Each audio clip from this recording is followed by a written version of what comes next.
नमस्कार। आज हम थोड़ा दूसरी तरह से वीडियो बना रहे हैं। आज की मुख्य खबर है दिल्ली के मुख्यमंत्री अरविंद केजरीवाल को जमानत मिल गई। और दूसरी बड़ी खबर है भाजपा के सांसद ब्रजभूषण शरण सिंह के ऊपर आरोप तय हो गए। ये ब्रजभूषण शरण सिंह वही हैं जो महिला कुश्ती महासंघ के अध्यक्ष थे और इनके ऊपर यौन शोषण के आरोप हैं।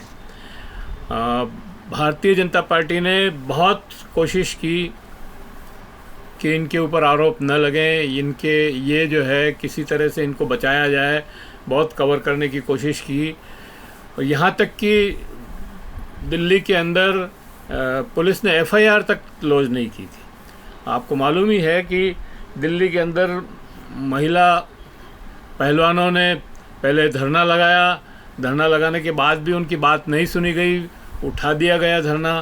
फिर एक बार दूसरी बार फिर धरना लगाया और फिर वो सुप्रीम कोर्ट गई। सुप्रीम कोर्ट से ये आदेश हुए कि ब्रजभूषण शरण सिंह पर एफआईआर दर्ज की जाए। जब एफआईआर दर्ज हुई तो उस समय एफआईआर तो दर्ज हो गई लेकिन इंक्वायरी नहीं हुई और उसकी गिरफ्तारी नहीं हुई।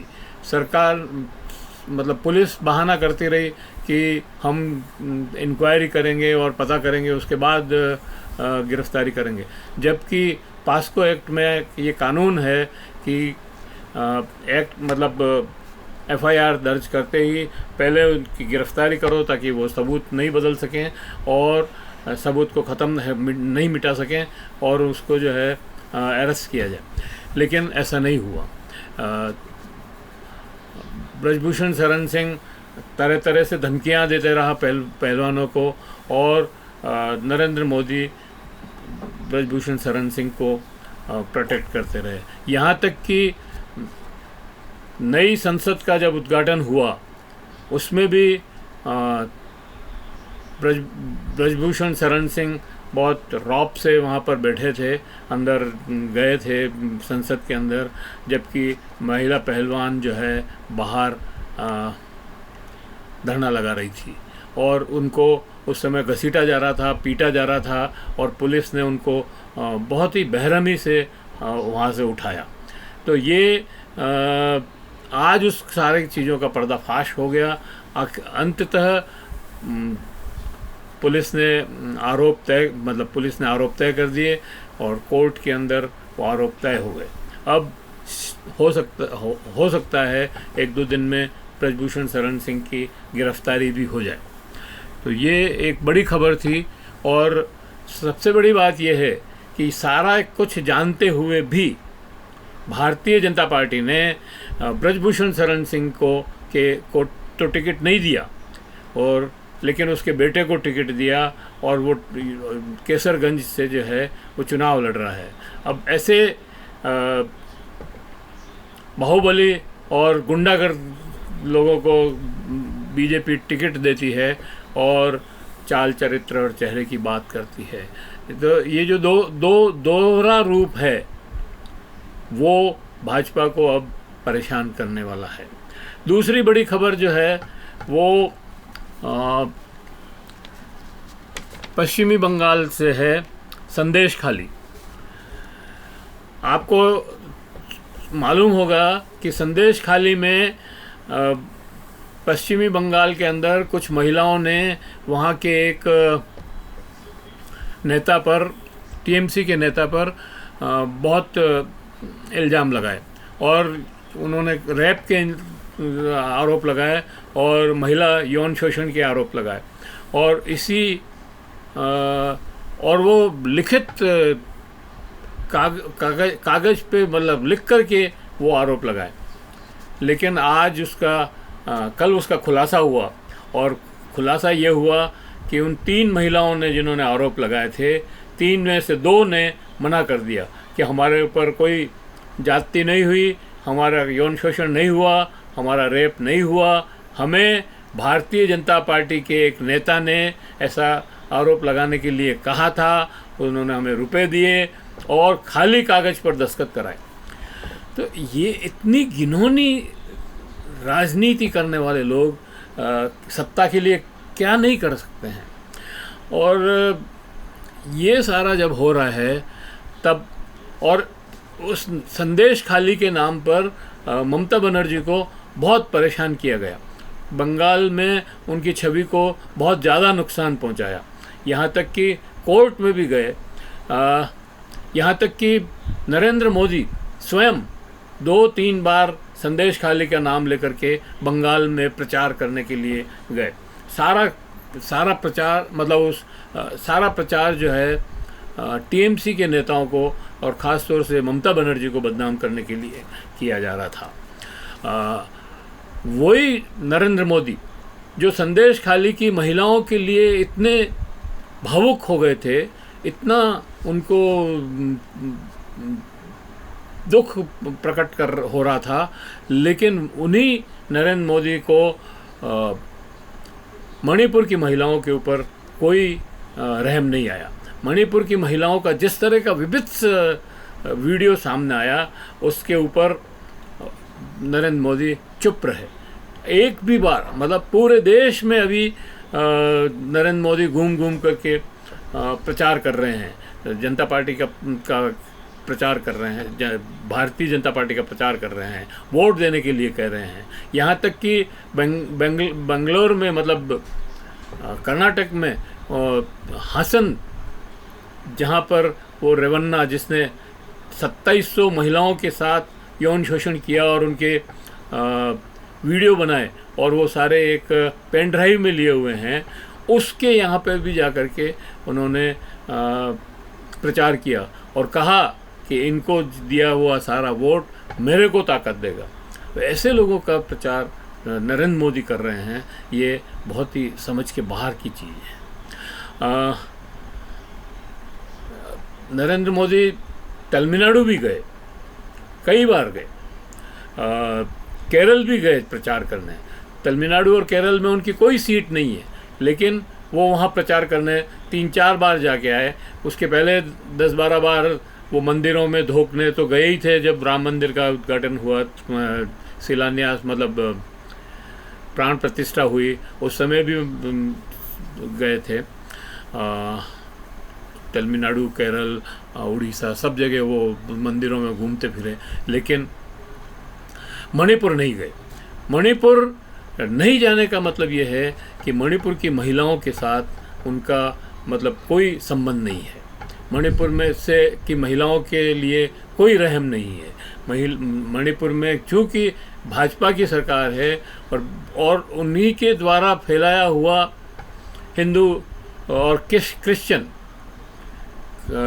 जो झगड़ा है उसको बढ़ाने के लिए ये सारा खेल किया, उसमें भी वो नहीं गए। और वहाँ मणिपुर में एक और बात जो विशेष है, वो वहाँ की जो पहाड़ियाँ हैं उसमें काफ़ी तरह का मिनरल वहाँ पर है, और वो मिनरल जो है वो अडानी को देने के लिए नरेंद्र मोदी कोशिश कर रहे हैं कि वो वहाँ किसी तरह वो मिनरल उनको मिल जाए। तो ये दूसरी घटना हुई। और तीसरी घटना जो है वो है अरविंद केजरीवाल।